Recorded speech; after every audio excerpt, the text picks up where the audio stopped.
Houston Texans, I'm blacking you out. The Atlanta Falcons, I am blacking you out. Washington, I'm blacking you out. Dallas Cowboys, I'm blacking you out. Titans, I'm blacking you out. I'm blacking you out. I'm blacking you out. I'm blacking you out. I'm blacking you out. NFL, we're blacking you out. In 2016, NFL quarterback Colin Kaepernick engaged in a silent, non-violent protest. Colin Kaepernick simply decided to take a knee during the playing of the national anthem at NFL games. He did this to kind of raise awareness to the number of brown and black individuals that had been beaten or killed at the hands of law enforcement across this country. Since the end of last season, as a result of this protest, Colin Kaepernick has been unable to find employment in the NFL.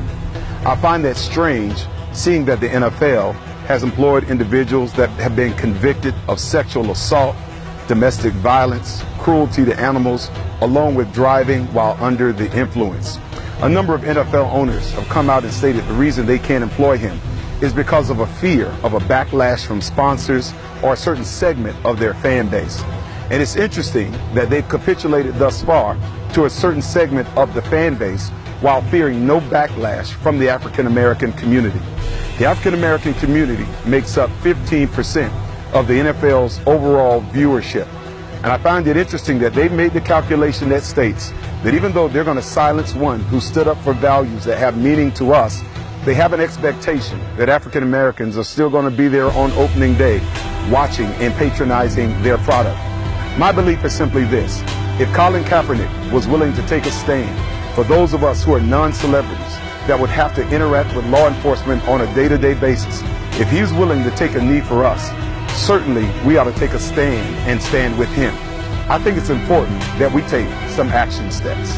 As long as Kaepernick is without a job, we refuse to watch the NFL. We refuse to purchase any NFL paraphernalia endorsed by the NFL, and we refuse to engage in fantasy football. As a church community, we commit 1 to 2 hours each Sunday for the next 17 weeks of football to pour in to our African American boys and girls. We will do this whether he is employed or not. Let's take the time that would normally be given to the NFL and give back to our boys and girls. Spread the word to other men that we speak the language that the NFL responds to: money. Let us make it clear that since our lives matter so little to them, their product will matter even less to us. We take a knee as Kaepernick did. We devote this season to prayer each morning, 6 a.m. for our youth, communities, local and government officials. This is not a boycott, but a man-cott, because this demonstration is not for boys, it's for men of strong conviction. Now, we want you to know this protest is not anti-flag because people of color love the Stars and Stripes. It is not anti-American because people of color have loved this country even when this country has not loved us back. And this protest is not anti-veteran because we support those who have made sacrifices so that our liberties have been secured. This protest is to ensure the rights of all Americans, regardless of color or creed, to be heard. Together we stand united against discrimination in all its forms. We're making a call to people of conscience, regardless of race, religion, or creed, who are able to recognize injustice and join us in this blackout. It is a call to all pastors, leaders, and churches, not just to look at what's happening as a black problem, but as an American problem. We black out hatred. We mourn for our brothers and sisters in Charlottesville, Virginia. We pray for the healing of that community, along with the healing of our nation. Up through 2014, the NFL had what they call blackout policies. When a stadium in a particular city had failed to sell out all of its tickets, they would black out the game so it couldn't be shown on that local market. They would force the fans to the stadium to buy the tickets. Today, we're forcing the hands of the NFL.